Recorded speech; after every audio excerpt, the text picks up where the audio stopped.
everybody. It's good to be back. This is my fourth video in the series that I made called A Crushed Spirit, and it's based on a proverb that says the human spirit can endure in sickness, but a crushed spirit who can bear? And I wanted to talk about the experience of a crushed spirit, when you feel crushed and broken and you're wounded and hurting, and that can be a time of real despair. Sometimes it can be a time of suicidal thoughts. You don't know how you're going to get through, how you're going to come out of it. But I wanted to make a series of videos about how we can come out of that time. And this is the fourth video in that series. And it's about finding purpose in pain. Now, I've looked at acknowledgement, I've looked at acceptance and letting go, I've looked at how to calm the mind. And the fourth and final thing I wanted to look at is about finding purpose, even amid seasons of pain, seasons of grief, seasons of illness. For me, I've had an intense and disruptive 6 years of living with arachnoiditis and a spinal CSF leak since I fell off a ladder in January 2015. And I've had to walk through many seasons of feeling crushed and broken, both physically and mentally and emotionally and spiritually. But I know finding new purpose is really important. Part of the grief and the struggle and this season of a crushed spirit can be when we lose our purpose. Suddenly our life is kind of broken beyond recognition. We can no longer do the things we used to do the jobs we used to do. We can't be the parents often that we wanted to be, or the spouse we wanted to be, or, you know, so many of our roles and so much of identity is taken away. And that's part of the grief, is just that crushingness of everything you've worked towards and everything you valued suddenly feels like it's gone. But part of coming out of a season of a crushed spirit is learning how to find new purpose. And I wanted to start off by reading a quote by Martin Luther King that really speaks about this well. As my sufferings mounted, I soon realized that there were two ways in which I could respond to my situation, either to react with bitterness or to seek to transform suffering into a creative force. I decided to follow the latter course. So here he's presenting two sides of suffering, that suffering can lead you into bitterness and anger and being angry at everyone and anything and blame, and you know, that can be a part of working through that grief and a crushed spirit, but to stay in that place is really destructive.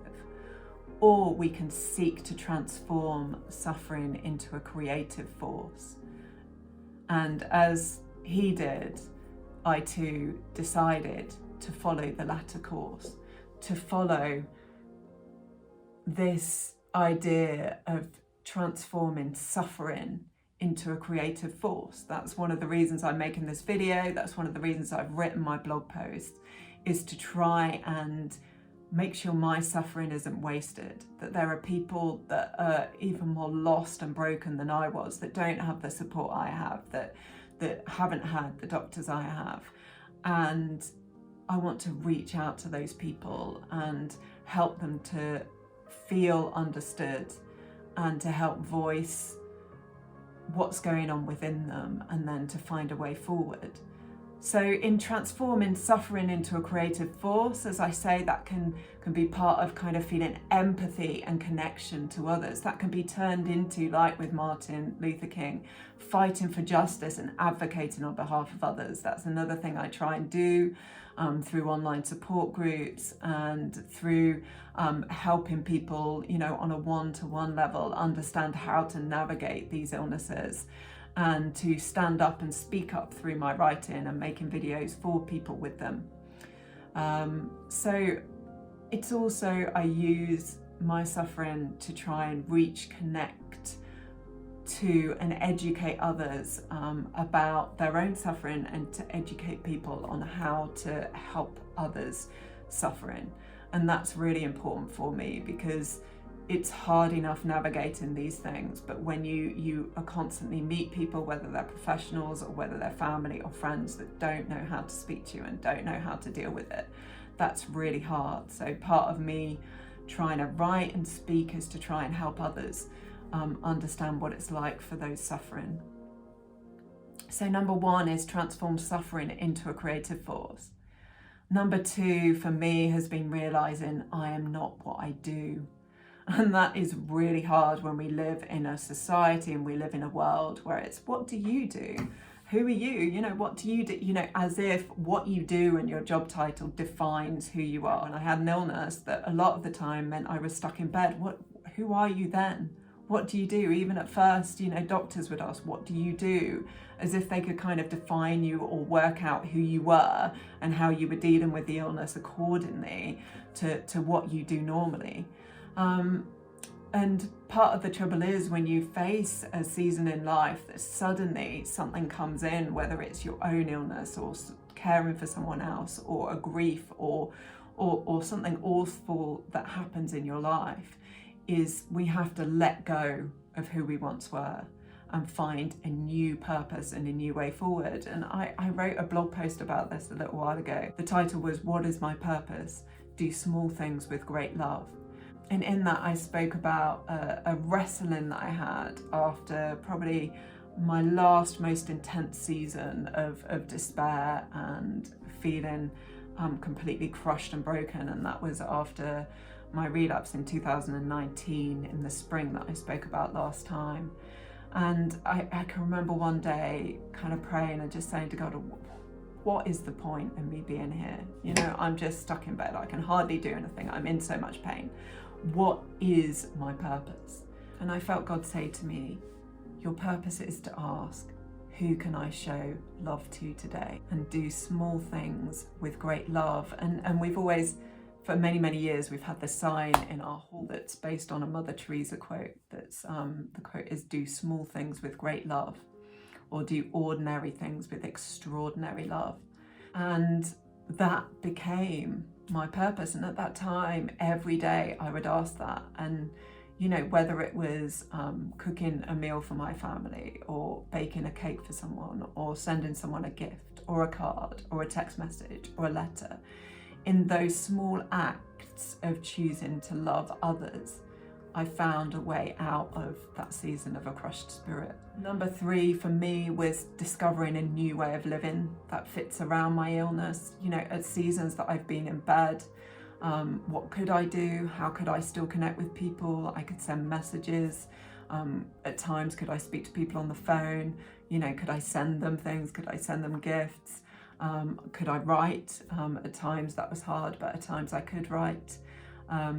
As I could have a bit more upright time, I may not be able to go out, but people, I could invite people over and spend time with people, and that would help me and help them. But it was all kind of trying to fit things around my illness, having people here if I couldn't go elsewhere, thinking about creatively about what I could do and how I could do it, rather than wallowing in what I couldn't do. And number 4, a few years ago, I wrote Viktor Frankl's book about what he learned about suffering through being in a concentration camp. And this is a quote from it. It says, "The way they," which were the people in the concentration camp, "bore their suffering was a genuine inner achievement. It is this spiritual freedom, which cannot be taken away, that makes life meaningful and purposeful."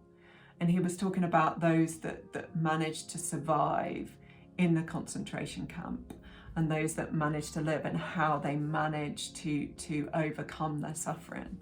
And he said those that kind of almost set their mind on bearing and enduring the suffering and finding a higher purpose, and learning how to love, learning how to find a way through, were those that did find a way through, that found a higher purpose, rather than kind of getting stuck and lost in the despair, that they found a way to live within that.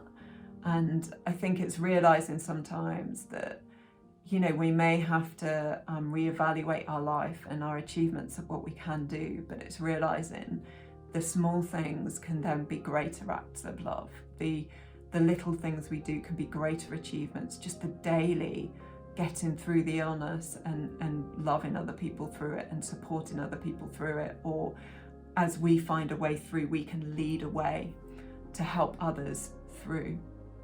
So they're just a few things today to try and encourage you, as I hope that you can be equipped to move out of a season of a crushed spirit. I pray that your suffering will be transformed into creative force for good, to help those around you and even those you don't know, because others are coming behind you on this journey, and others need you to find a way through so that they can follow on behind and find a way through. One thing for those of us that have children or have younger people in our life, or it could be nieces or nephews or people that we help or support, I often say to people, if you're struggling to find a way through, try and think of what it would be like if it was them going through this, and it could one day be them going through it, and we have to set an example to find a way through. And if we can see that it's not just about us, that too can bring us purpose. This is my final video in this series. It's been really good to speak about this. I think it's so important that we speak about the holistic side of going through these illnesses, as well as the practicalities. And I pray that if you are going through a season of the crushed spirit, that you will come through, and that you will be stronger, and that you will find purpose even amidst your pain.